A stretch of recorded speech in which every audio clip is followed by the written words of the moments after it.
Le séisme politique du Sénégal. L'actualité sur la politique sénégalaise. Qu'est-ce qui ne va pas entre Bassirou Diomaye Faye et Ousmane Sonko? Ousmane Sonko et Bassirou Diomaye Faye étaient des amis.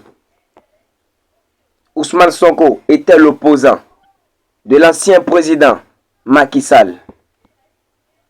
Et Ousmane Sonko était ami à Bassirou Diomaye Faye. Ousmane Sonko a été menacé de tentative de viol. Et pour ça, il a été emprisonné. Donc, il n'a pas pu poser sa candidature à l'élection présidentielle. Et il a tout fait pour que son ami Bassirou Diomaye Faye puisse poser sa candidature à l'élection présidentielle. Et de grâce, Bassirou Diomaye Faye a gagné les élections présidentielles. Comprenez bien la situation.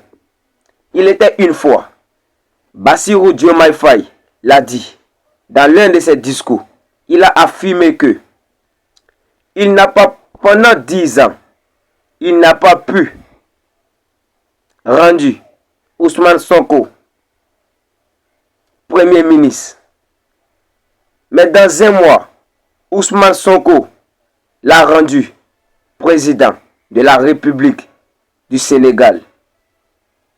Aujourd'hui, Ousmane Sonko et Bassirou Diomaye Faye ne s'attendent pas. En fonction des politiques, il y a maintenant deux camps. Et Bassirou Diomaye Faye est l'ennemi juré de Ousmane Sonko. Ousmane Sonko a trié son ancien allié, le président Bassirou Diomaye Faye. Il faut que les Sénégalais sachent qu'ils ne sont nullement la préoccupation de Bassirou Diomaye Faye. Il affirme, a-t-il déclaré, l'ancien opposant, Premier ministre et actuel président de l'Assemblée nationale, menace de faire tomber le gouvernement autant de fois qu'il serait nécessaire grâce à sa majorité parlementaire en cause des désaccords sur la gestion de la souveraineté du pays. Au Sénégal, merci de nous avoir suivis et restez toujours actifs pour ne plus manquer des autres informations. La Côte d'Ivoire, c'est officiel. La Côte d'Ivoire a obtenu plus de 80 milliards de dollars d'engagement, de financement, alors qu'elle en recherchait 20 milliards de dollars pour son plan de développement.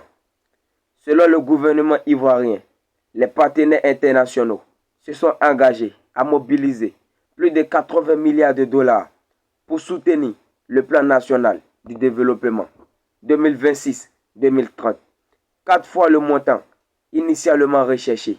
Et voilà, l'heure est grave. Du côté du Nigeria, un jeune officier tombe en héros lors d'une mission de sauvetage. Le lieutenant Félix Aden Isaac, 28 ans, a perdu la vie en menant l'assaut contre des ravisseurs lors d'une opération visant à libérer des écoliers enlevés. Grâce à cette intervention, 44 élèves et enseignants ont été secourus sains et saufs après 56 jours de captivité, sans qu'aucune rançon ne soit versée. Inhumé avec des honneurs militaires le 10 juin 2026, le jeune officier est salué comme un héros national. Le gouvernement de l'État d'Oyosei Makin a rendu hommage à son courage et à son sacrifice.